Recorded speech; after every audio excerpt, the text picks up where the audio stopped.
ያ መኪና አብሮ የማን ነው? በቅርብ የመጣ ሙዚቀኛ ነው። የዘንድሮ ልጅ ፈጣን ነው። የኛም ዘመን በደንብ ነው የሚደነቀው። የነሱ አድማቂ ይበልጣል። ሳምንት አንድ ጥሩ ስራ ነበረ። ህዝቡ እኔን ሲከተል እነሱን ግን ዞር ብሎ ያየ ሰው የለም። አንተ ስንት ተከፈለ? እሱ 200 ሺህ ነው የተከፈለው። አንተስ? ከህዝብ ፍቅር ጋር 40 ሺህ ብር። ያንተ ለምን አነሰ? እኔ ሙያዬን ስለምወድ የሰጡኝን ነው የምቀበለው። እንደነሱ ጉረኛ አይደለሁም። ስንት ዓመት ሰራ? 30 ዓመት።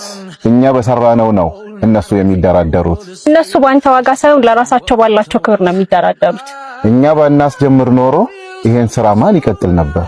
እናንተ ትላንት ስትጀምሩ የሌሎችን መንገድ እንደተከተላችሁት እናንተ ዛሬ ይሄንን ባትሰሩ እነሱም የሌሎችን መንገድ ተከትለው ይመጡ ነበር።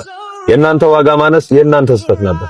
እንዴ አንተ የምትወደውን ጊታር አደራደሩን ካላወቅ ምስቅልቅል ያለ ድምጽ ያሰማል። አደራደሩን ስታቅ ለጆሮ የሚጥም ሙዚቃ ይሰጣል። ህይወት እንደ ጊታር ናት። ዋጋን ካላወቅ መኖር ከሚገባ በታች ታኖርሃለች። ዋጋን ስታቅ ግን ህይወት አንተ የምትናገራት እውነት ሳትሆን ሌላው የሚያየው ውብ ነገር ሆና ትታያለች። የምትኖረው በምትወደው ስራ ሳይሆን የምትወደው ስራ በሚከፍል ዋጋ ነው።